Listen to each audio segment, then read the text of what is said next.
Hello बच्चों, welcome to current affairs and general knowledge series. So यहाँ पे आज का हमारा टॉपिक है miscellaneous part 18। So the very first question is salsa is a popular form of social dance originated from option A Brazil, option B France, option C Italy, option D America. आपको बताना है इस question में कि salsa कहां का social dance है। तो बच्चों मैं बता दूं, साल्सा अमेरिका का डांस है और अमेरिका में जो लैटिन अमेरिका के लोग होते हैं वो ज्यादा से ज्यादा इसे यूज करते हैं, डांस करते हैं। सो यहाँ पे इस क्वेश्चन का जो राइट आंसर होगा वो क्या होगा? Option D America.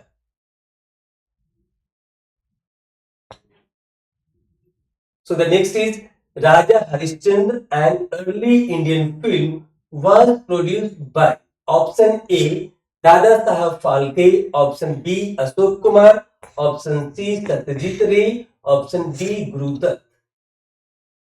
यहाँ पे आपको बताना है कि राजा हरिश्चंद्र जो भारतीय फिल्म है, अर्ली इंडियन फिल्म, वो किनके द्वारा प्रोड्यूस किया गया था, ये आपको इस क्वेश्चन में आंसर करना है। ये बहुत ही इंपॉर्टेंट जनरल नॉलेज का क्वेश्चन हो सकता है और कई बार पूछा गया भी है डिफरेंट डिफरेंट एग्जाम में, आगे भी बहुत सारे एग्जाम में पूछा जा सकता है। तो राजा हरिश्चंद्र जो फिल्म है, Indian early film, so this is produced by Dada Saheb Phalke. Option A is the right answer for this question. और मैं यहाँ पे आपको कुछ एक्स्ट्रा जानकारी भी देना चाहता हूं, तो आप देखिए क्या है एक्स्ट्रा नॉलेज।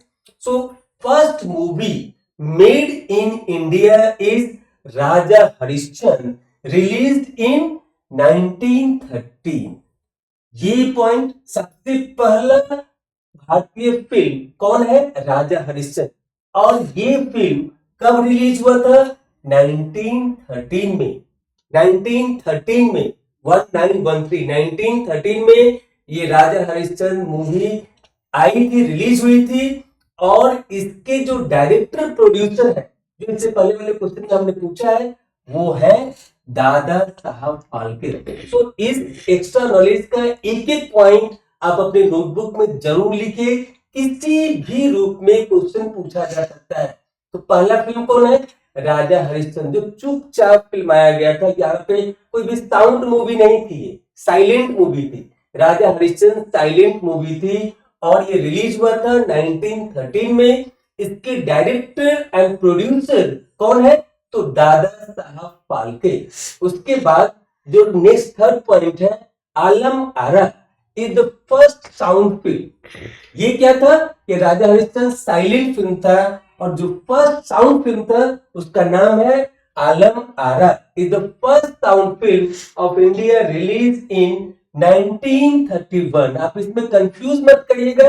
राजा हरिश्चंद्र 1913 में रिलीज हुआ था और आलम आरा जो फर्स्ट साउंड मूवी है वो 1931 में रिलीज हुआ था। उसके बाद है किशन कन्या, was India's first color film, released in 1937। So इससे पहले क्या था? ये राजा हरिश्चंद्र ब्लैक एंड व्हाइट था, साइलेंट मूवी था। उसके बाद क्या आया? उसके बाद आया आलम आरा, ये भी ब्लैक एंड व्हाइट लेकिन साउंड फिल्म था। उसके बाद क्या डेवलपमेंट हुआ? तो कलर फिल्म का डेवलपमेंट हुआ और सबसे पहला जो फिल्म है वो है किशन कन्या। किसान कन्या भी इसको बोलते हैं। किसान कन्या was first colour film release इन 1937। किसान कन्या याद हो जाए। नेक्स्ट है highest cinema award in India. ये बहुत बार एग्जाम में पूछा जाता है कि भारत में फिल्म के लिए सबसे उच्च स्तर के कौन से अवार्ड दिए जाते हैं, तो इसका नाम है दादा साहब फाल्के अवार्ड। ये आप जरूर याद रखना, दादा साहब फाल्के अवार्ड भारतीय सिनेमा के लिए सबसे उच्च स्तर का अवार्ड, हाईएस्ट सिनेमा अवार्ड है जो दिया जाता है। उसके बाद इसमें नेक्स्ट पॉइंट है highest cinema award in world. ये तो भारत के लिए है। दादा साहब फाल्के, बट अगर वर्ल्ड में पूछा जाए highest cinema award in world तो उसको बोलते हैं the Academy Award, also known as Oscar. ये सारे पॉइंट्स आप अपने नोटबुक में जरूर लिखें। एक एक पॉइंट इतना इंपॉर्टेंट है कि बहुत सारे एग्जाम में इससे क्वेश्चन पूछे जा सकते हैं। So I hope you are enjoying this question as well as this video also. अब देखते हैं next. So next is which prominent Bihar leader was known as the Bihar Kesari? Option A, Dr. Rajendra Prasad. Option B, Sri Krishna Singh. Option C, Anugrah Narayan Singh. Option D, Ram Manohar Lohia. तो यहाँ पे इस question में आपको बताना है कि बिहार के कौन से सबसे फेमस लीडर है जिनको बिहार केसरी बोला जाता है। तो इनका नाम है Shri Krishna Singh. Option B is the right answer. और ये बिहार के पहले मुख्यमंत्री भी थे जिन्होंने अपना कार्यकाल पूरा किया है। कब से कब तक? 1946 से लेकर के 1961 तक। 1961 तक। तो ये बहुत ही इंपॉर्टेंट हो सकता है। So next, in which year Bihar separated from Bengal? Question mark. Option A 1911, option B 1912, option C 1947, option D 2000।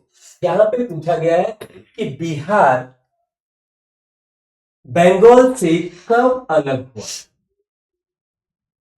Bihar Bengal से कब अलग हुआ? तो बच्चों मैं यहां पे बता दूं कि बिहार उड़ीसा ये पहले बंगाल प्रेसिडेंसी का पार्ट हुआ करता था और 1912 में 1912 में बिहार उड़ीसा दोनों एक साथ बंगाल प्रेसिडेंसी से अलग हुए थे। तो इसीलिए इसका राइट आंसर क्या होगा? Option B 1912। और यहां पे और एक एक्स्ट्रा जानकारी आपको देना चाहता हूं कि बिहार का स्थापना दिवस 22 मार्च को मनाया जाता है।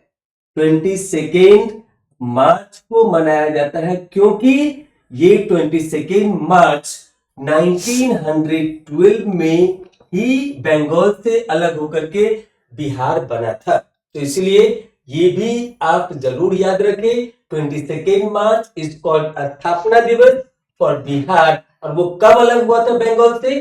तो 1912 में, 1912 में। So option B is the right answer for this question. Next is Ambabai, a women freedom fighter, belong to which of the following states of India? Question mark. Option A Kerala, option B Andhra Pradesh, option C Karnataka, option D Madhya Pradesh. आपको बताना है कि अंबाबाई एक महिला freedom fighter थी जो किस राज्य से बिलोंग करती है?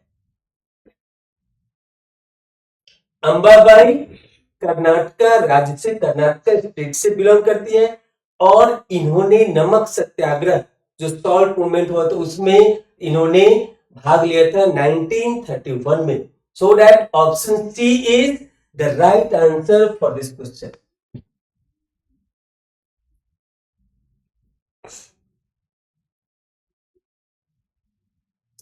Next, the author of Prahlad Charitra is? Option A Harivara Vipra, option B Hema Saraswati, option C Durgavar Kayastha, option D Ananta कंदाली।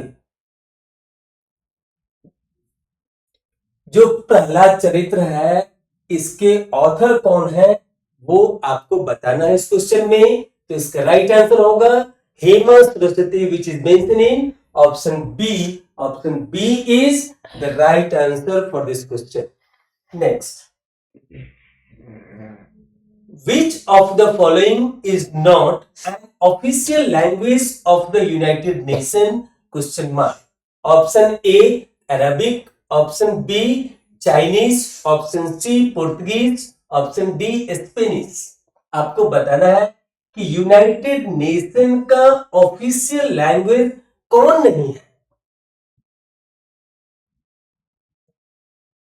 तो बच्चों मैं यहां पे बता दूं कि यूनाइटेड नेशन के 6 ऑफिशियल लैंग्वेजेस हैं, 6 ऑफिशियल लैंग्वेजेस है। उसमें अरबिक भी है, चाइनीज भी है, स्पेनिश भी है, इंग्लिश भी है, लेकिन पुर्तगीज नहीं है। सो इस क्वेश्चन के अकॉर्डिंग इसका राइट आंसर होगा option C, Portuguese United Nation का ऑफिशियल लैंग्वेज नहीं है।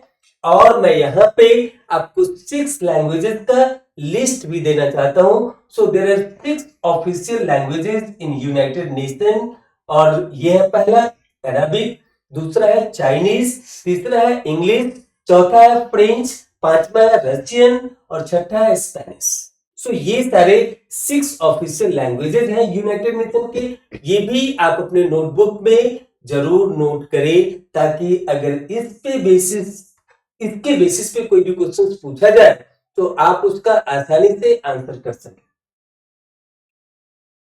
Next, Sohrai is the biggest festival of which tribe? Question mark. Option A Birhor, option B Santhal, option C Munda, option D Oraon. Sohrai एक फेस्टिवल का नाम है जो ट्राइब के द्वारा सेलिब्रेट किया जाता है। वो कौन से ट्राइब इसे सेलिब्रेट करते हैं वो आपको इस क्वेश्चन में बताना है। तो इसका राइट आंसर है option B Santhal. Next, the American president Barack Obama belongs to which party? Question mark. Option A Republican party, option B Democratic party, option C Liberal party, option D Social Democratic party. तो आपको यहां पे बताना है कि America की जो president है बैरक ओबामा, वो वहां के 44th प्रेसिडेंट रहे। वो किस पार्टी से बिलोंग करते हैं ये आपको बताना है।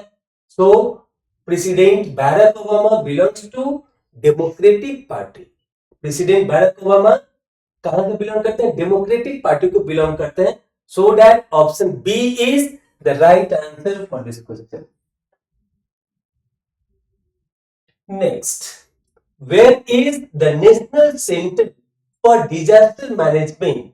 इन the short form it is called NCDM located. तो आपसे एग्जाम में एनसीडीएम का फुल फॉर्म भी पूछ सकता है। तो यहां पे बोलेंगे एनसीडीएम का फुल फॉर्म होता है national centre for disaster management. तो ये कहां पे लोकेटेड है ये आपको बताना है। तो इस क्वेश्चन का राइट आंसर है ऑप्शन बी न्यू दिल्ली।